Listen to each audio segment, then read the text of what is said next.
आपण काय फक्त लोकसंख्या जगात 1 नंबर न्यायलाच आहे का? मग आपण कशाला जगतो? आपल्याला जर अन्न वस्त्र निवारा ह्या गोष्टीच अजून ह्या गरजाच आपल्या पूर्ण होत नाही तर मग आपण फक्त कशाला जगात भारत 1 नंबर लोकसंख्येच्या बाबतीत नेण्यासाठीच आहे का? आपल्याला अक्कल नाही का? मग आपण आपल्या गोष्टी मागून घ्यायला पाहिजे का नाही? आणि या सरकारने पण आपल्याला द्यायला पाहिजे का नाही? याच्याकरता तुम्ही संघटित व्हा ना. तुम्ही संघटित झाल्याशिवाय आपल्याला या गोष्टी भेटणार नाही ना. राम राम शेतकरी भावांनो, बहिणींनो.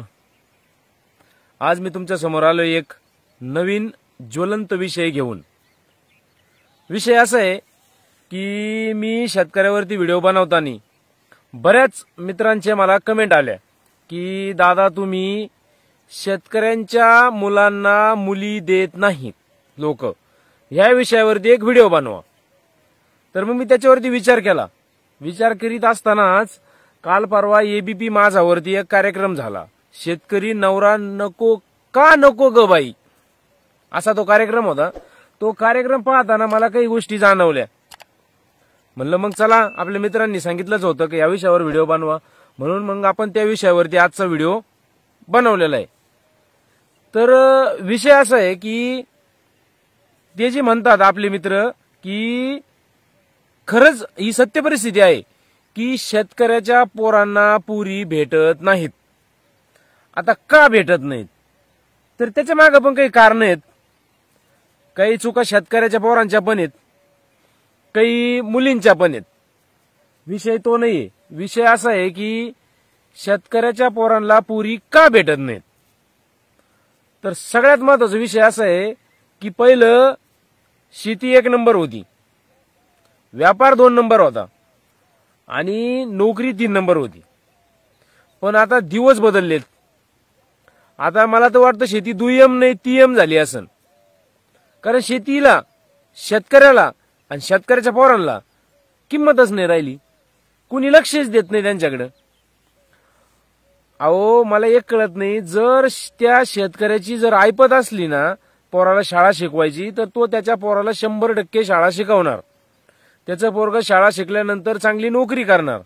जर ते नोकरीला असलं तर त्याला बायको भेटणार.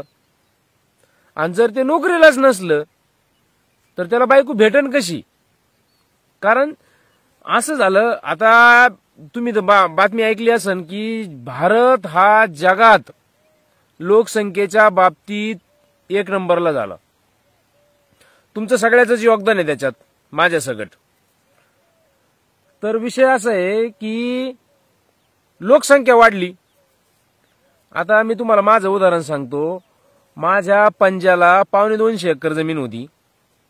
त्यांना 7 मुलं होती. किती झाले? 25-25 एकर आली का? त्याच्यानंतर माझ्या आजोबाला 5 मुलं होती. किती आली? 5-5 एकर आली का माझ्या बापाला? माझ्या बापाला आम्ही 2 मुलं, किती झाली? 2.5 एकर. आता नशिबानं मला एकच मुलगा आहे, ते तेवढंच थांबलं. नाहीतर तुम्ही विचार करा, कुठं 250 एकर जमीन आणि कुठं मला 2.5 एकर जमीन. आता एवढा जर हिशोब लावला तर कसं देईन? कोण देईन शेतकऱ्याला पोरगी? आणि 2 आणि 2.5 एकरावाल्या पोरांना आजकाल मुलीच भेटत नाहीत, भेटणार पण नाहीत. कारण शेतकऱ्याची पोरं जोपर्यंत शेतीला जोडधंदा बनवित नाहीत का तोपर्यंत त्यांना लग्नासाठी प्रॉब्लेमच येणार. एक तर त्यांनी शाळा शिकणे, नाहीतर शेतीला जोडधंदा करणे. शेळ्या पाळा, कोंबड्या पाळा, काही पाळा, डुकरं पाळा, पण शेतीला जोडधंदा करा. शेतीला जर तुम्ही जोडधंदा केलाच नाही ना तर तुमची लग्नाची परिस्थिती बिकट होणार. दुसरा मुद्दा असा आहे त्याच्यात की आजकाल मुली सर्वच क्षेत्रात एकदम टॉपला आहेत. तुम्ही कोणत्या विद्यापीठाचा निकाल घ्या, मुली सगळ्यात जादा मार्कांनी पुढे आहेत. मग आता विचार करण्यासारखी गोष्ट आहे, जी मुलगी 12वी झाली समजा, ती 10वी झाल्या बरोबर लग्न करीन का? ती 13वी-14वी वाला पाहिजे ना. आणि जी पोरगी BA झाली ती MA वाला पोरग पाहिजे. ती कशाला 8वीच्या पोराच्या गळ्यात माळ घालीन? बरोबर आहे का चूक आहे? मग पोरगी जर जास्त शिकली तर ती तिच्यापेक्षा जास्त शिकलेलाच नवरदेव पाहणार ना. मग तुम्हाला काय? काहीच नाही. याच्याकरता तुम्ही शाळा शिका, एवढा एकच पर्याय आहे त्याच्यावरती. तुम्ही जर शाळा शिकले, चांगली नोकरीला लागले तर तुम्हाला लग्न. म्हणजे आजकाल परिस्थिती अशी आहे की नोकरी हे पोट भरण्यासाठी नाही तर छोकरी भेटण्यासाठी केलेला उद्योग आहे. काय म्हणणं आहे तुमचं याच्यावर? तर भावांनो बहिणींनो, शेतकऱ्याच्या पोरांना आणि शेतकऱ्याला मी तर तुम्हाला सांगतो आता बरं का, म्हणजे मी थोडा भडकच बोलतो, स्पष्टच बोलतो तुम्हाला, की जर शेतकऱ्याच्या मालाला भाव भेटला, आता उदाहरणार्थ समजा कांदा आहे, आजकाल कांद्याला जर 20 रुपये किलोनी भाव भेटला, गव्हाला जर 5,000 रुपये क्विंटलनी भाव भेटला, कपाशीला जर 15,000 रुपये क्विंटलनी भाव भेटला, ऊसाला 5,000 रुपयांनी भाव भेटला, तर काय होईल? तर हे सगळे लोक परत शेतकऱ्याकडेच येणार ना हो, येणार का नाही? मग याच्याकरता मी तुम्हाला सांगतो की सरकारला विनंती आहे की तुम्ही फक्त शेतकऱ्याच्या मालाला भाव द्या. शेतकऱ्याच्या पोरांचे लग्न करायची जबाबदारी आमची. माग नाही का कांद्याला भाव वाढले, मग लगेच चालू झालं, पुरीला पाहुणे आले, मग ते जाहिराती यायच्या पहा तुम्ही, त्याच्या व्हिडिओ यायचे, व्हिडिओ का पुरीला पाहुणे आले, तिनं 1 लाख रुपये नोकरीवाला नवरदेव सोडला का, तर म्हणे याच्या घरी 1 एकर कांदे आहेत. हीच परिस्थिती जर आम्हाला निसर्गानं आणि या सरकारनी व्यापाऱ्यांनी जर साथ दिली ना, तर हीच परिस्थिती आम्ही अख्ख्या भारतात राबवू शकतो भाऊ. नोकरीवाल्याचे पोरं बिगर लग्नाचे राहते, पण शेतकऱ्याचे पोरं बिगर लग्नाचे नाही राहायचे. आज प्रत्येक गावात 30-32 वयावाले पोरं शेतकऱ्याचे बिगर लग्नाचे हिंडत आहेत. काही चूक नसताना काही जण असे का त्यांना 10-10 एकर जमिनी आहेत, बडीशोपचं सुद्धा व्यसन नाहीये त्यांना, पण ते बिगर लग्नाचे हिंडतात का? शेतकऱ्याचं पोरग आहे. आणि प्रत्येक मुलीची, आता समजा मला एक मुलगी आहे, मी सुद्धा काय विचार करणार की माझी मुलगी चांगल्या घरात दिली पाहिजे, बरोबर? मग माझी मुलगी जर 50,000 रुपये पगार असलेल्या नवरदेवाला द्यायची आहे, तर मग त्याची बहीण, त्या 50,000 वाल्याची बहीण, तो माझ्या 2.5 एकर जमीन असलेल्या पोराला देईन का? देईन का? नाही देणार.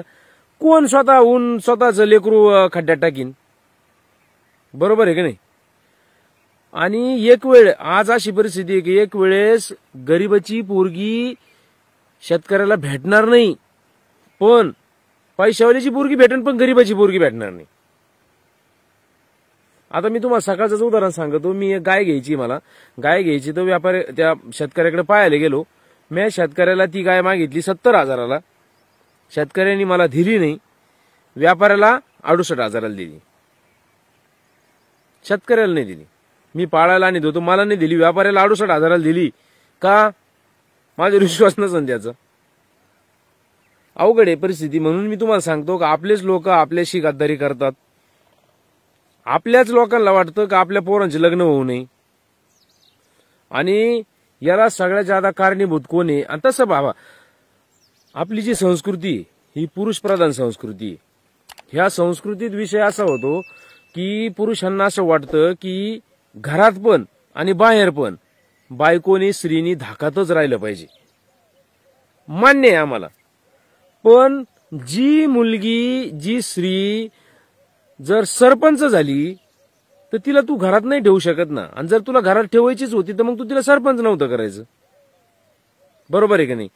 आणि मग तुम्ही विचार करा, ती सरपंच झालेली बाई 15वी शिकलेली आहे आणि तिचा नवरा 10वी शिकलेला आहे, आणि तिच्यावरच्या सह्या तो करतो.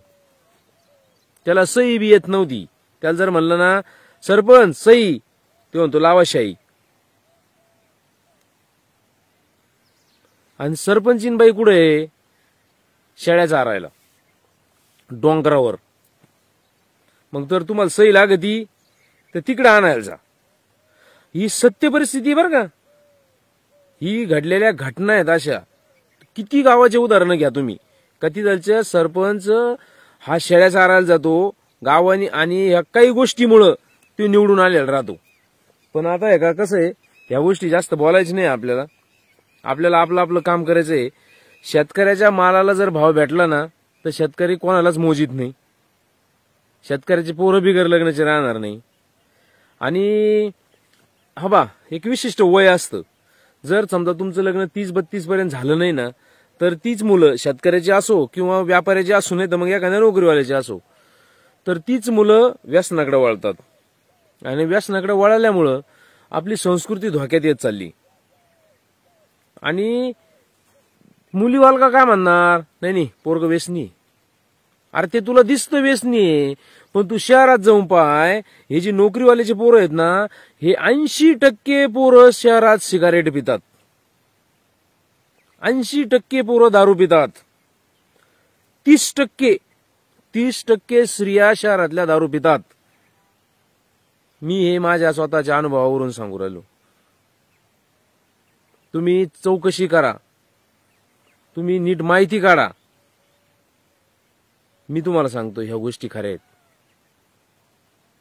पण याला आळा कोण घालणार? कारण जो आळा घालायला जाईन त्यालाच आळा बसन. या विषयावर बोलणार कोण? आणि बोलायला जावा तर मग आमचा आवाज दाबला जातो, आम्हाला बोलून दिलं जात नाही. अहो तुम्ही बोलणार आहो, पण संस्कृती जपा आपली. संस्कृती जर गेली ना, आणि संस्कृती हेच अख्ख्या महाराष्ट्राची शान आहे बरं का. ज्या दिवशी आपली संस्कृती जाईल ना त्या दिवशी या महाराष्ट्राला किंमत नाही राहणार. हा महाराष्ट्राचा इतिहास आहे छत्रपती शिवरायांचा. परश्री माते समान हा आपला इतिहास आहे. शिवाजी महाराजांनी गवताची काडी गहाण टाकून रायगड किल्ल्याचं काम केलं होतं, पण त्यांनी ती गवताची काडी परत सोडून घेतली होती.